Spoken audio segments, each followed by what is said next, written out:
In the silent void of space, the Araxian armada descended upon Earth like a storm of metal and fire. Their ships, vast and ominous, blotted out the stars, casting a shadow over humanity's cradle. No warning, no declaration of war, just the sudden, brutal onslaught of advanced technology meeting unprepared defenses. Marcus Crane wasn't a soldier when the world ended. He was an engineer, tucked away in the bowels of a research facility in what was once known as Colorado. His world was one of equations and innovation, not of war. Yet, as the first missiles struck, turning the sky into a kaleidoscope of destruction, his reality shifted. He watched through shattered windows as Denver burned, the orange glow of fire reflecting in his eyes, mingling with the terror of loss. The facility, designed to withstand natural disasters, became a makeshift bunker for the survivors. Here, amidst the screams of the dying and the chaos of the living, Marcus found himself thrust into leadership. His expertise in engineering now had a dire purpose: survival. The Araxians were methodical. Their technology was decades, if not centuries, ahead of Earth's. Their weapons cut through human defenses like a scythe through wheat. In the first hours, major cities fell: New York, London, Tokyo. Pillars of civilization crumbled under alien might. Humanity's response was scattered, desperate. Militaries fought valiantly, but were overwhelmed by the sheer alien firepower and numbers. Amidst this, Marcus made his first hard decision. The facility had limited resources, and as the days turned into weeks, it became clear that not all would survive. He had to choose who would be trained on the alien tech they salvaged, who would eat, and who would be left to their fate. These choices haunted him. Each name he crossed off the list felt like a betrayal to his humanity. As the Araxian forces tightened their grip, stories began to circulate, of resistance groups forming, of secret caches of weapons being discovered, of tech that could even the odds. Marcus, with a group of survivors, ventured out into the devastated landscape. What they found was both a beacon of hope and a testament to human resilience: a crashed Araxian ship, half buried in the ruins of what was once a mountain. Here lay the intrigue. The ship wasn't just a wreck. It was a gold mine of technology. But it was guarded, not by Araxians, but by a rogue group of human survivors who had turned to scavenging from the dead of both sides. They offered an alliance, but at a steep price: access to Marcus's bunker's resources. The decision was excruciating. Trusting these scavengers could mean salvation or doom. Marcus weighed the potential of alien tech against the morality of dealing with those who profited from death. He chose to gamble on the future, on the slim chance that this technology could turn the tide. As they salvaged what they could, whispers of another kind filled the air, of a signal sent before the invasion, a call for help, or perhaps a warning to other civilizations. Was Earth truly alone, or was there something or someone out there, watching, waiting? The chapter ends with Marcus looking out over the scarred Earth, the weight of his decisions heavy on his shoulders as he contemplates the next move in this new, brutal world. The night sky, once a canvas of hopes and dreams, now bore the scars of battle, a constant reminder of what was lost and what must be fought for. In the bowels of what was once a research facility, now a sanctuary of human defiance, life had taken on a new rhythm. Marcus Crane, once just an engineer, now the de facto leader of a burgeoning resistance, stood before a makeshift command center. The room, lit by the flickering glow of salvaged screens, was filled with the hum of electronics and the murmur of human voices, each plotting the survival of their species. "We've got to move faster," Marcus said, his voice cutting through the noise. "Every day, the Araxians tighten their grip. We need those weapons online now." Beside him was Dr. Alara Kim, a biochemist turned survivalist. "The genetic mods are progressing, but we're pushing human biology to its limits. We risk creating monsters rather than soldiers." "But we're out of time, Alara," Marcus countered, his eyes reflecting the cold light of the screens. "We need warriors who can match them in speed, strength, resilience." The room fell silent, each person contemplating the ethical abyss they were peering into. From the corner, a new voice chimed in, rough and tinged with skepticism. "You're talking about changing what it means to be human, Crane." It was Javi, a former soldier, now one of Marcus's key lieutenants. His experience in combat was invaluable, but his mistrust of the new tech was palpable. "We changed the moment they invaded, Javi," Marcus replied. "We adapt, or we die." The conversation was cut short by the arrival of a scout, breathless, eyes wide with urgency. "We found something out there, something big, hidden in the ruins of Seattle." The team moved quickly, the promise of new resources or technology too tempting to ignore. They arrived at an underground facility, shielded by the debris of the city above. It was here they unveiled their find, an intact Araxian drone, not just any drone, but one with a unique energy signature, suggesting it might be a prototype or something more advanced. "Could this be what we need to turn the tide?" Alara asked, her scientific curiosity overriding fear. "Maybe," Marcus mused. "Or it could be a trap. We've seen what happens when we trust too easily." The decision was made to bring it back to their base for study, but the journey back was fraught with intrigue. They were ambushed by a group of rogue human survivors, led by a man named Silas, who had his own designs on the drone. "Hand it over, Crane, or we'll take it from your corpses," Silas demanded, his eyes gleaming with greed. "We're not giving you the means to doom us all," Marcus shot back, his hand hovering over his weapon. A standoff ensued, but it was Javi's quick thinking that saved them, using a makeshift EMP device to disable the rogue's gear. They escaped, but the encounter left Marcus with a grim realization. Humanity was not just fighting aliens, they were fighting each other. Back at the base, the study of the drone began. It was more advanced indeed, but its programming was unlike anything they'd seen. It seemed to learn, to adapt. There was a debate about whether to use it or destroy it, fearing the consequences of unleashing such tech. "We could control it," Alara argued, "make it ours." "And if we can't," Javi challenged, "what if it turns on us?" The chapter ended with Marcus making another hard choice.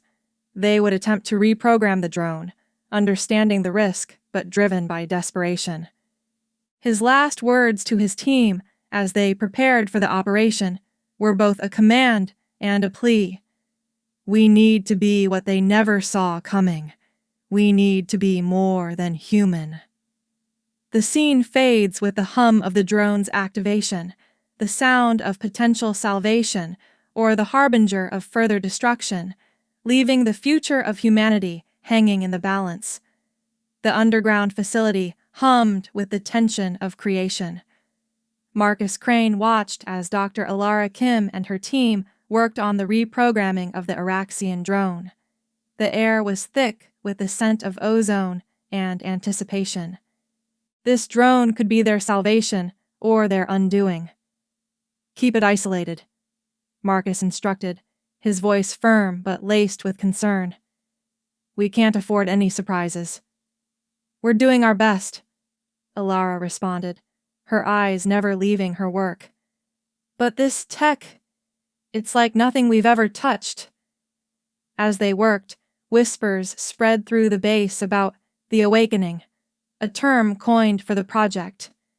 Outside, Javi was training the first of what they hoped would be a new breed of human warriors, enhanced by the genetic modifications Alara had pioneered.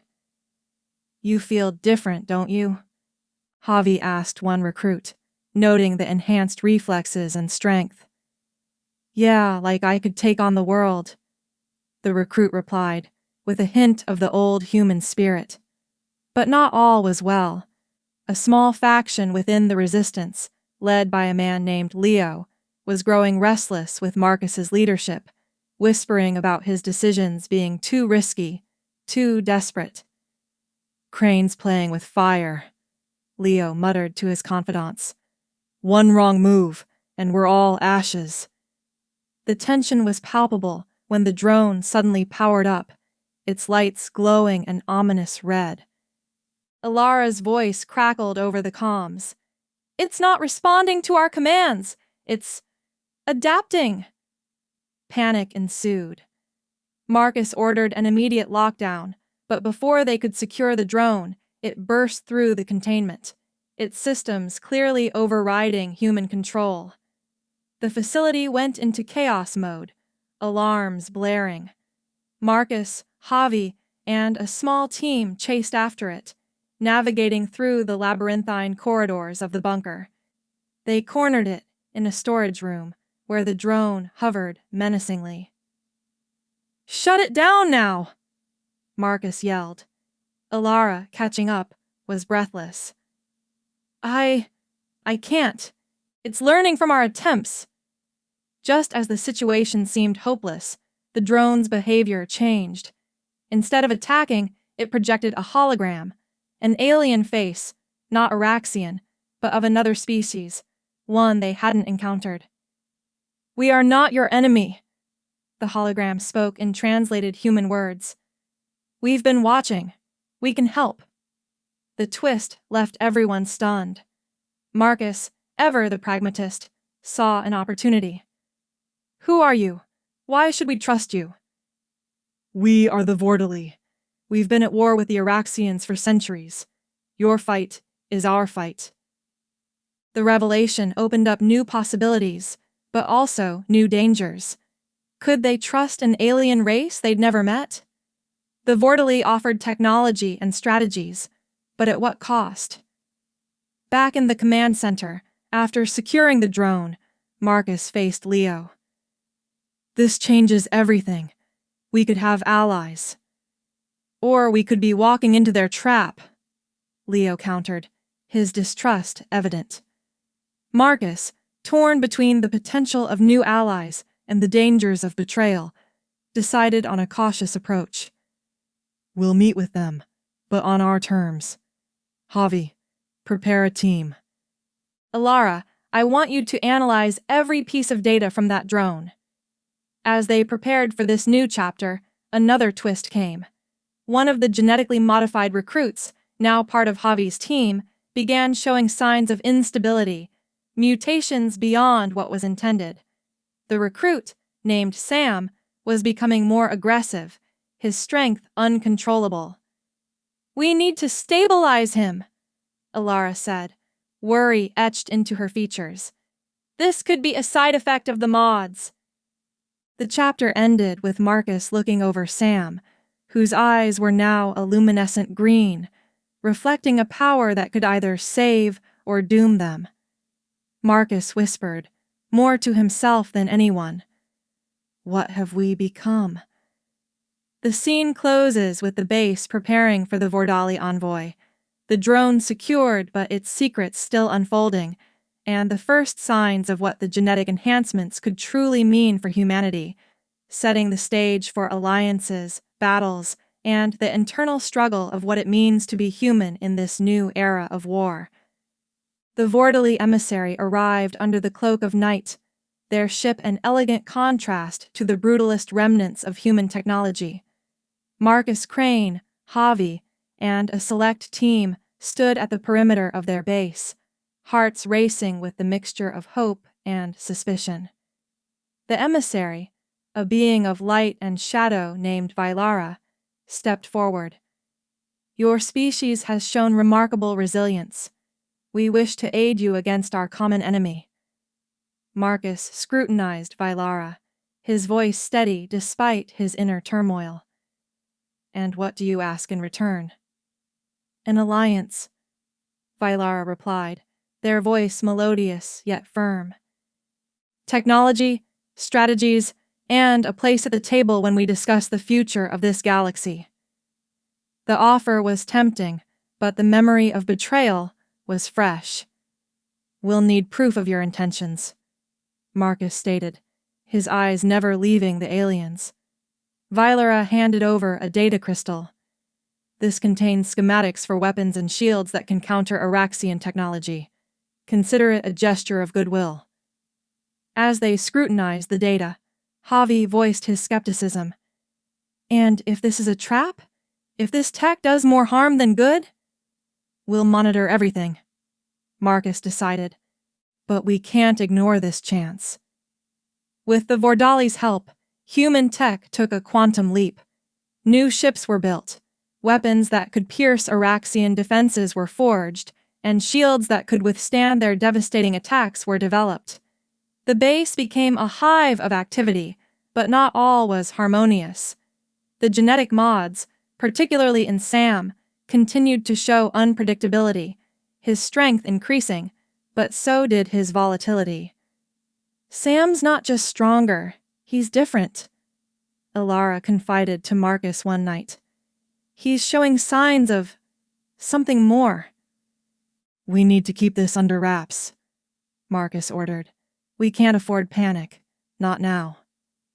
The day came for humanity's first significant counterstrike, Operation Rebirth. The target was an Araxian supply depot on the moon of Europa, a critical node in their supply chain. Marcus led from the command room, Javi piloted one of the new ships, and Sam, his mutations now somewhat stabilized, was part of the ground assault team. As the fleet launched, the tension was palpable. The ships, equipped with Vordali tech, cut through space with a grace human vessels had never known. But as they neared Europa, an Araxian ambush awaited, their forces seemingly prepared for the attack. "How did they know?" Marcus muttered, his mind racing. Javi's voice crackled through the comms. "We've got incoming! They're hitting us hard!" The battle was fierce, a dance of light and destruction. Human ships, with their new capabilities, gave as good as they got, but losses were inevitable. Sam, on the ground, unleashed a fury that was both awe-inspiring and terrifying, his abilities surpassing any prediction. In the chaos, a betrayal from within surfaced. Leo, driven by his distrust of the Vordali and Marcus's leadership, had leaked the operation details to an Araxian sympathizer, hoping to undermine Marcus and force a change in command. The revelation came too late as Marcus watched the battle unfold, realizing the cost of internal division. With the operation on the brink of failure, Marcus made a desperate call. "Use the Vordali core weapon, now." A beam of concentrated energy, unlike anything they had, pierced through the Araxian ships, turning the tide. The victory was Pyrrhic. The depot was destroyed, but at a great cost. Many lives were lost, including some of the genetically modified soldiers who showed similar traits to Sam. Back at the base, Marcus confronted Leo, who offered no resistance. "I thought I was saving us, Crane. I was wrong." The chapter ended with Marcus standing alone, looking at the stars, the weight of leadership and betrayal heavy on him. The alliance with the Vordali had given them a chance, but at what cost? And what of Sam, whose powers grew, his humanity perhaps slipping away with each battle? The seeds of a new war were sown, one where humanity would not just fight for survival, but for its identity among the stars. The aftermath of Operation Rebirth left the base in a somber mood. Victory had come at a steep price, and trust was thinner than ever. Marcus Crane, now more a symbol of resilience than leadership, gathered his closest advisors in what used to be a conference room, but now resembled a war council. "We need to understand how the Araxians anticipated our move," Marcus began, his eyes scanning each face for signs of betrayal or doubt. Javi, still reeling from the loss of comrades, spoke up. "Leo's betrayal was the obvious breach, but what if there's more? What if the Vortali aren't what they seem?" Alara, who had been monitoring Sam's condition, added, "And what about Sam? His mutations are stabilizing, but he's changing. We need to decide what he means for us." The room was filled with the weight of decisions yet to be made when a new signal from space interrupted them. It was from the Vortali, requesting an urgent meeting. The air was thick with suspicion, as Marcus agreed, hoping for answers rather than more questions. The Vortali ship was a marvel of alien technology, its interior a blend of mechanical and organic forms. Vailera greeted them with a solemn tone. "We've intercepted a communication. The Araxians are planning a massive offensive against your primary base." "How do we know this isn't another trap?" Javi challenged, his hand never far from his weapon. "Trust is earned," Vailera responded, their voice a calm counterbalance to the humans' aggression. "We've provided you with technology. Now we offer you warning. We seek a partnership, not your downfall." Back at the base, preparations for defense were underway. Marcus, however, couldn't shake the feeling of being outmaneuvered. He decided to send Sam and a small team on a reconnaissance mission to confirm the Vortali's intelligence and perhaps gather more on the Araxians' capabilities. Sam, now with a strength that was almost alien, led the team. His eyes, glowing with that eerie green light, seemed to pierce through the darkness of space as they approached the Araxian staging area.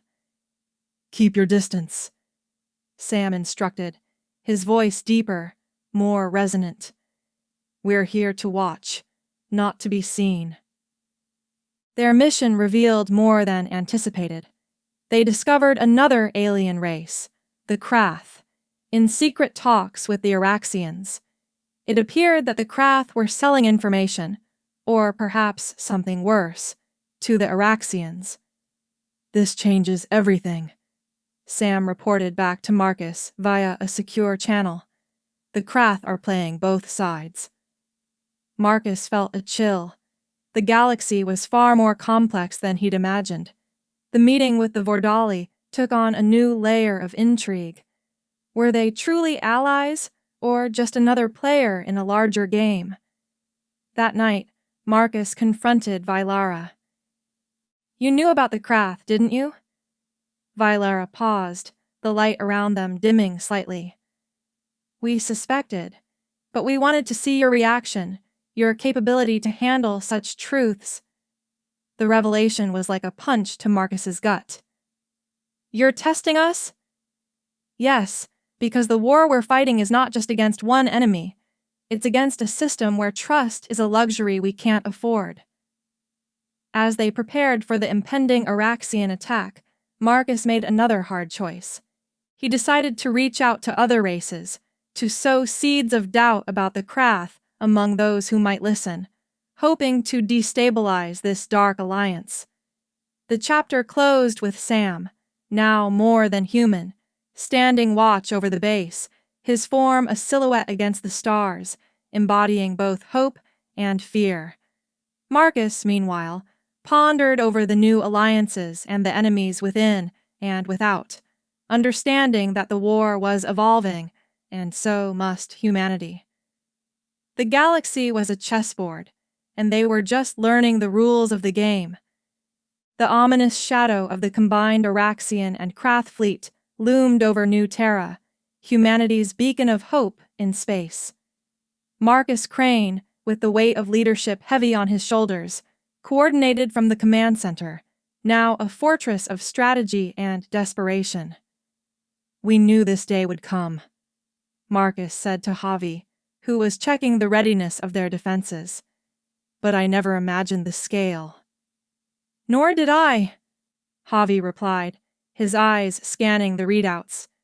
"But we've got something they don't: the will to survive at all costs." The siege began with an onslaught of energy beams and missiles, a symphony of destruction aimed at breaking human spirit and steel. The Vortali technology had given them an edge, but against such numbers, every defense was pushed to its limit. Sam, now more a symbol of human evolution than just a soldier, led the counterattacks, his strength and speed almost supernatural. His team, a mix of modified humans, fought with a ferocity that bordered on the divine. "They've breached the outer defenses!" an operator shouted over the comms. "Fall back to secondary lines," Marcus ordered, his voice steady despite the chaos. "And prepare for close combat." Vylara, observing from a safe distance, spoke through a private channel. "Your people fight with the heart of warriors, but this battle will test more than just your strength." As the battle intensified, Marcus caught sight of a Krath ship, distinct with its dark, organic design, maneuvering through the chaos. "They're here for more than just victory," he realized. "They're after something specific." With the lines holding, but barely, Sam took a small team to intercept the Krath ship, suspecting it held key intelligence, or worse, an infiltrator. The clash was brutal. Sam, with his enhanced abilities, tore through the Krath defenses, his eyes blazing with a light that seemed to come from within. Inside the Krath ship, they found not just weapons, but data crystals, each containing information on human genetics, specifically the genetic modifications Alara had pioneered. "They're not just after our defeat. They want our future," Sam concluded, his voice echoing with a depth that sent shivers down the spine. Back at the command center, a decision was made. Marcus, with Alara's reluctant agreement, ordered the destruction of the genetic research data. "We can't let it fall into enemy hands. We'll have to rebuild from scratch." The battle turned as human ships, now with Sam's team's intel, targeted the Krath and Araxian command ships. Explosions lit up the void, each blast a testament to human ingenuity and fury. In the climax of the battle, Javi piloted a ship straight into the heart of the Araxian flagship, delivering a payload that would cripple their command structure. His voice crackled over the comms. "For Earth, for New Terra." The explosion was visible from the base, a beacon of defiance. The enemy fleet began to retreat, disorganized and leaderless. But at what cost? Javi's sacrifice was a heavy blow, his laughter in the face of death a haunting reminder of the price of freedom. As the dust settled, Marcus stood amidst the wreckage, the victory, Pyrrhic. Sam returned, his form more alien than ever, his eyes reflecting the battle's fire. "We've won this day, but the war, it's just begun," he said, his voice a mix of human and something else. The chapter ended with Marcus looking out at the stars, the loss of Javi heavy on his heart, but with a resolve hardened by the siege. New Terra stood, but the shadows of future battles loomed large, with new enemies revealed and old ones not yet vanquished. The aftermath of the siege of New Terra left humanity in a state of wary triumph. With Javi's sacrifice fresh in their minds, Marcus Crane led an expedition to strike at the heart of Araxian power. their homeworld. The fleet, now seasoned by war and enhanced by Vortali tech, moved with a silent determination through the cosmos. The approach to the Araxian capital was a ballet of stealth and strategy. Marcus, his heart heavy with the weight of every decision, planned this assault not just for victory, but vengeance. In the silence of space travel, he contemplated the cost of war, the faces of those lost, and the future of humanity. As they neared, the intrigue deepened. The Vortali, their supposed allies, had provided crucial intel, but at what cost? A message from Vylara hinted at a secret agenda, suggesting that the Araxians held something the Vortali desperately wanted. Marcus felt the betrayal like a knife in the dark, but there was no turning back now. The attack commenced with a barrage of human ingenuity. Ships, cloaked by new stealth technology, infiltrated the Araxian defenses. The capital was a fortress, but surprise was their weapon. Explosions lit up the night side of the planet, each blast echoing the pain of Earth's fall. Sam, now both feared and revered, led a ground assault. His form, more alien than human, moved with a grace and power that was almost mythical. He and his team targeted the Araxian command centers, but within, they found more than just resistance. They discovered a chamber filled with human artifacts, Earth's lost culture, hoarded by the Araxians, a grotesque trophy room of conquest. In the chaos, Marcus encountered the Araxian leader, a being of immense power and intellect. Their battle was not just of weapons, but of wills. Marcus, driven by the memory of Earth, fought with a ferocity born from loss. But as he was about to deliver the final blow, he paused, seeing not just an enemy, but a reflection of humanity's own potential for destruction. The moment of hesitation was enough. The Araxian leader, seizing the opportunity, revealed a devastating weapon aimed not at Marcus, but at New Terra. It was then that betrayal from within struck. One of Marcus's own, swayed by promises of power from the Vortali, attempted to sabotage the mission, aiming to seize control of the weapon for their new masters. In a desperate act, Sam intercepted the traitor, their clash a spectacle of raw power. Sam, now fully embracing his mutations, ended the betrayal, but at a cost. His humanity slipped further away, his actions becoming more instinctual, less human. With the weapon's control compromised, Marcus made a choice. He redirected its energy back at the Araxian capital, a move that would end the war, but at immense cost. The explosion was cataclysmic, a light that would be seen across the galaxy, signaling the end of one empire and the rise of humanity's fearsome reputation. As the dust settled, Marcus, wounded but alive, looked upon the ruins of what was once the heart of the Araxian Empire. The victory was undeniable, but the cost was immeasurable. Sam, now more alien than human, stood by his side, a living testament to the war's toll on their species. The chapter closed with Marcus realizing the war had changed them all, perhaps beyond recognition. The galaxy would now know humanity not just as survivors, but as a force to be reckoned with. But at what cost to their soul? The journey back to New Terra was one of quiet reflection, with the shadows of betrayal and the echoes of what they had become lingering in the silence of space. The journey back to New Terra was one of solemn victory. The Araxian capital lay in ruins, their empire shattered by the light of their own weapon turned against them. However, the scars of war were not just on the alien worlds, but imprinted on the very soul of humanity.